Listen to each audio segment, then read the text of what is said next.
मरते वक्त रावण ने लक्ष्मण को बताई थी, ये बड़े काम की 3 बातें आप भी जानिए।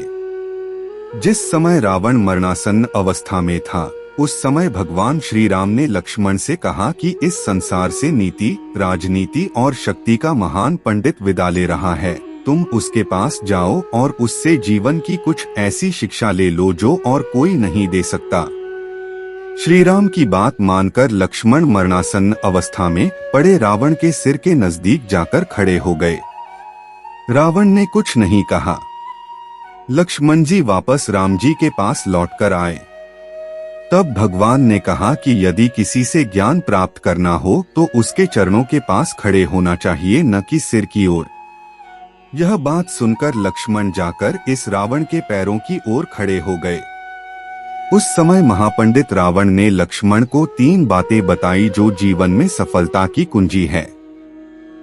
एक पहली बात जो रावण ने लक्ष्मण को बताई वह ये थी कि शुभ कार्य जितनी जल्दी होकर डालना और अशुभ को जितना टाल सकते हो टाल देना चाहिए, यानी शुभस्य शीघ्रम। मैंने श्री राम को पहचान नहीं सका और उनकी शरण में आने में देरी कर दी, इसी कारण मेरी यह हालत हुई।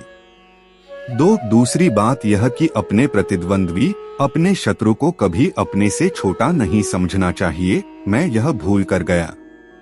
मैंने जिन्हें साधारण वानर और भालू समझा, उन्होंने मेरी पूरी सेना को नष्ट कर दिया।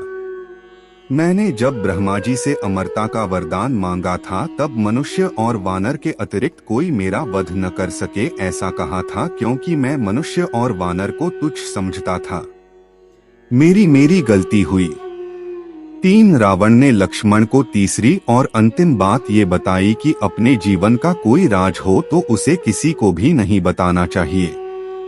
यहाँ भी मैं चूक गया, क्योंकि विभीषण मेरी मृत्यु का राज जानता था।